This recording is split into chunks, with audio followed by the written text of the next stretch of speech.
Grisha, the next question I want to ask you is, how is food connected to how we think? Have you ever fasted, Gayatri ji? Yes, I have. What happens to your mind when you fast?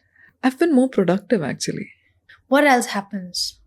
What else? Let's say that 24-hour window Mm. that you're fasting, right? What happens in that window to your mind?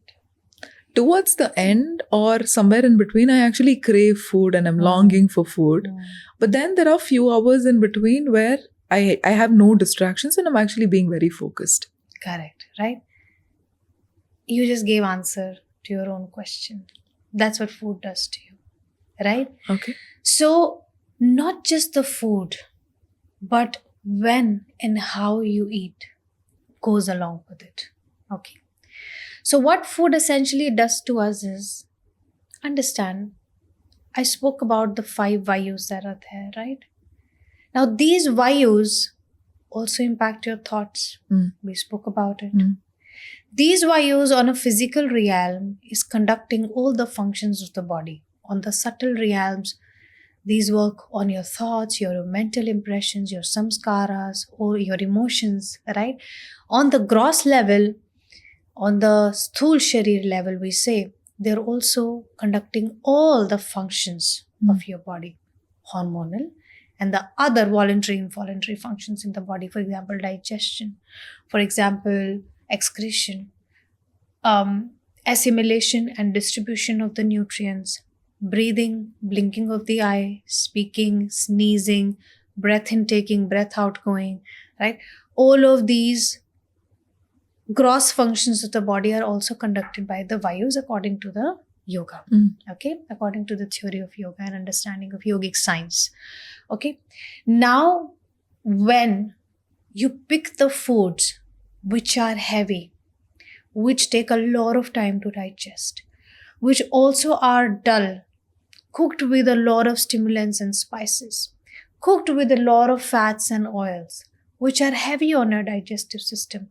Think about if your pranic vayus are a bridge between the emotions and the thought, but at the same time also managing the gross functions. Don't you think both of them are related? Yes. So if, let's say, you have eaten a meal which is extremely heavy, you will see your mind, rest of the thinking capability, creativity, all the other things will become dull until the food is digested. Why? Because the vayu, which is digesting the food, now sucking up all the energy and digesting that food in your system, right? Which is also apparently supposed to give you better thoughts, right? At the same time, if you eat something, right, which makes you feel good, right? At that moment, it makes you feel good, but it gets stored in your system as a guilt. We call it fat, stored fat. Okay. Right? That's what happens. So stored fat in that moment made you feel good, but when you look yourself in the mirror, then what kind of thoughts come for the same food? For the same food that you've had, that you enjoyed so much. And when you become unhealthy, the idea and thoughts towards the same food starts changing. Yes. Correct? Yes. Then you start realizing, oh my God, where is that sugar? Where is that salt? Where is that craving that I've had? All of that is sitting on my body, and your thoughts change.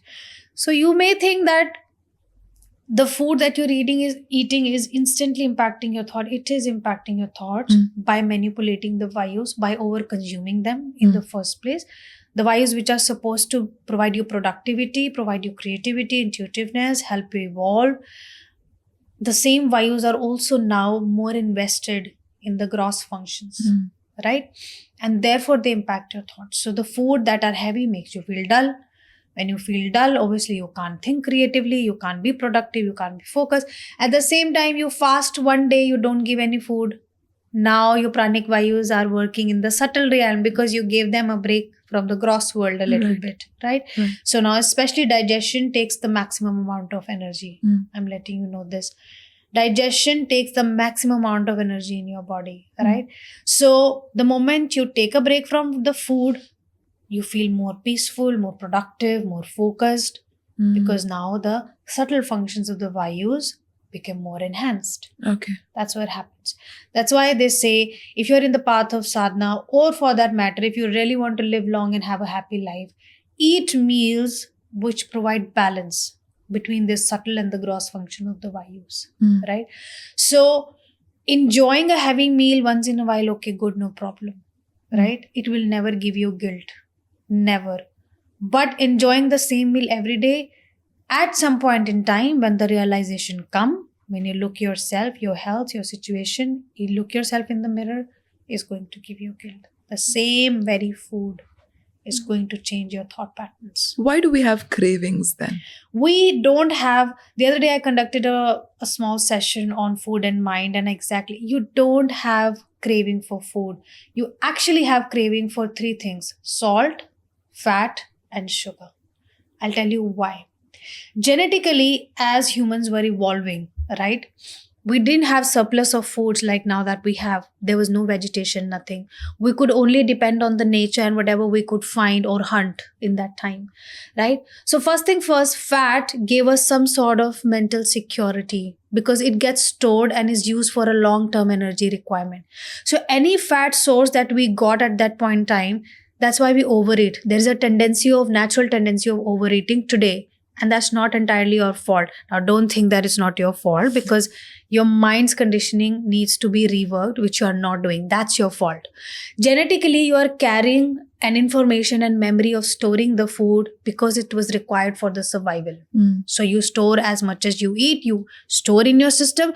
So when you don't get food, the same can be utilized, right? So that's one thing. Why do you crave for sugar? Sugar was not something that was very naturally available. People used to get it, humans used to get it only from honey and fruits, right? And sugar gives you instant energy. So people needed that instant energy for hunting, because they were everything they were doing physically. So they used to eat a lot of sugary food so that they get some energy to work physically. They did not necessarily get meat. They could not hunt at the times, and they don't have access to grains or anything, right? And that's why, because sometimes consuming honey directly or so much of fruits directly, that sugar helped them. At that point in time, right? To get some energy. Likewise, salt also was not easily available. That point in time, people didn't know how to make salt from the salt water of the ocean, right? So salt, whatever little they get, it helps in regulating their nervous system. You see how little bit of salt is required in your food to help your blood pressure and nervous system. So that's why they craved for salt the most, because fat was still given to them in the form of meat. Sugar was still given to them. That's why when you eat a packet of chips, you finish it.